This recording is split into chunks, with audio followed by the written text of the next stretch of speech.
Have you ever been to a meeting where an executive's got up and presented for half an hour, 45 minutes, an hour, 2 hours about some idea that they've had?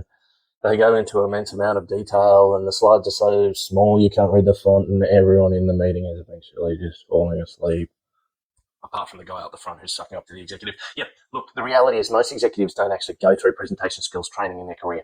And if they do, they often forget it. Now, if most executives don't go through presentation skills training, then most normal people don't as well. So what I want to cover in this video series is some really simple tips on how to elevate your presentations from something that's going to make people fall asleep and not remember anything to at least something that's going to actually have an impact. If you want to know more, hang around.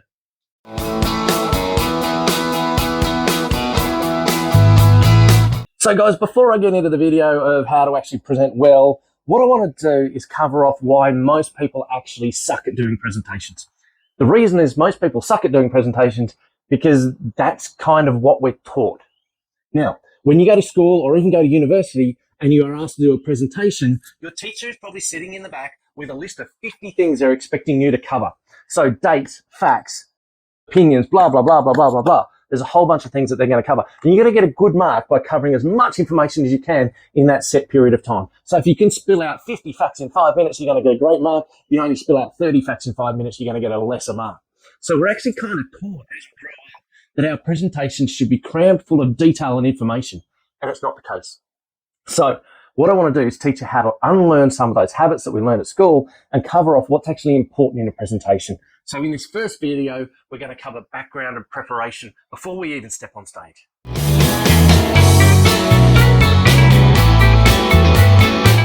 So as I said, in this video, we're actually going to cover the background and preparation that you need to do for your presentation. So this is before you even start putting together the world's best PowerPoints or start writing all out the script or anything like that. There's three key things that you need to think about when you're starting to prepare your presentation. So the first one is really important. Know your audience, okay? Who's in your audience? What are they interested in? The more detail you can get about your audience, the better. The second thing that's important is know your message. What are you actually trying to communicate to people?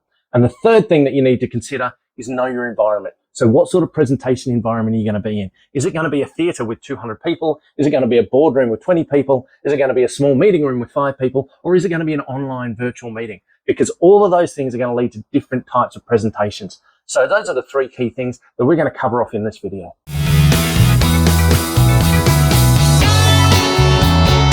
The first key element of any presentation is knowing your audience. Before I even think about what I want to present or what message I'm going to do or what I'm going to wear or what pictures I'm going to have on my PowerPoint, I'm going to know what my audience is. Now, knowing your audience doesn't mean that you know intimate details about every single member of the audience. Knowing your audience is about understanding what sort of person is going to come to your presentation. So my audience for a conference where I've got 200 people sitting in a theater is going to be different to my audience for 5 people in a boardroom.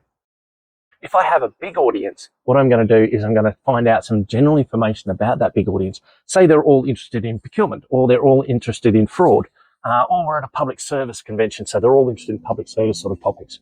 Whereas if I'm going to do a presentation to 5 people in a boardroom, what I'm actually going to find out is individual things about those 5 people, and that's going to influence my presentation. So knowing my audience and understanding what sort of an audience I've got is going to actually impact the information I'm going to put in that presentation and the presentation style I'm going to have.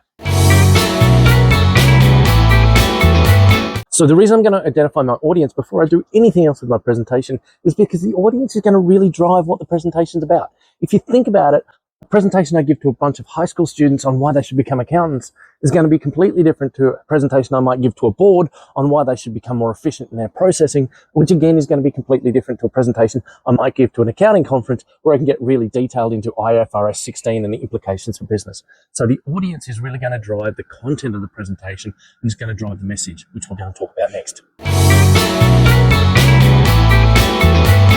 So at this point in the video, I want to give you a little bit of a tip.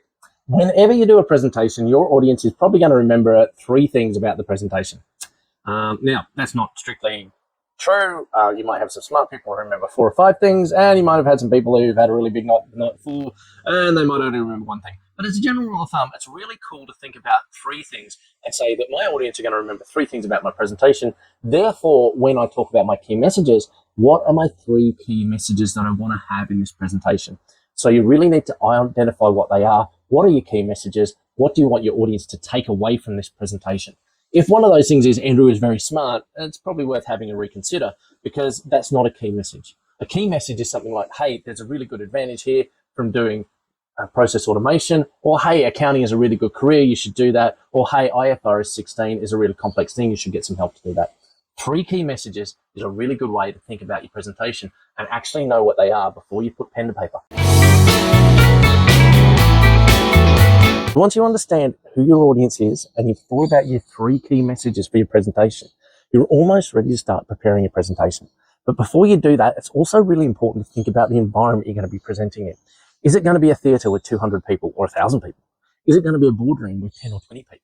Is it going to be a small meeting room, or is it going to be an online presentation? If it's going to be an online presentation, again, how many people are going to be there? Because each one of those different elements is going to actually drive a different way of presenting. If you're presenting to a small group of people, under 10 people, you can actually have a conversation with people. So you might present some information and then ask them a question and get the audience interacting with you. Whereas if you're presenting to an audience of 1,000 people, you can't do that. It has to be more you talking and them listening. Likewise, virtual presentations are different again, because with a virtual presentation, people's attention span is lower. So you need to be a little bit more punchy and have a little bit more visual aids there to try and help that virtual presentation make sense and to try and help the audience actually consume the information that you're talking about.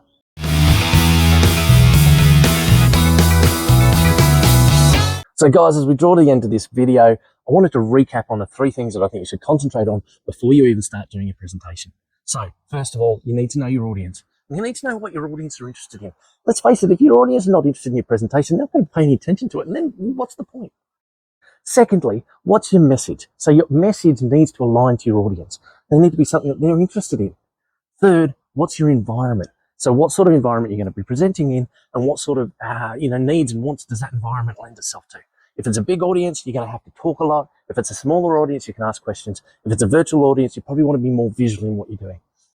Guys, this is the first video of a series of probably 4 or 5. Stick around. If you'd like to know more, hit the subscribe key. That'd be really great. You'll get a notification when I do a new video. If you've got any questions or comments, put them in the comments down below. If you like the video, give me a thumbs up, and I'll see you next time.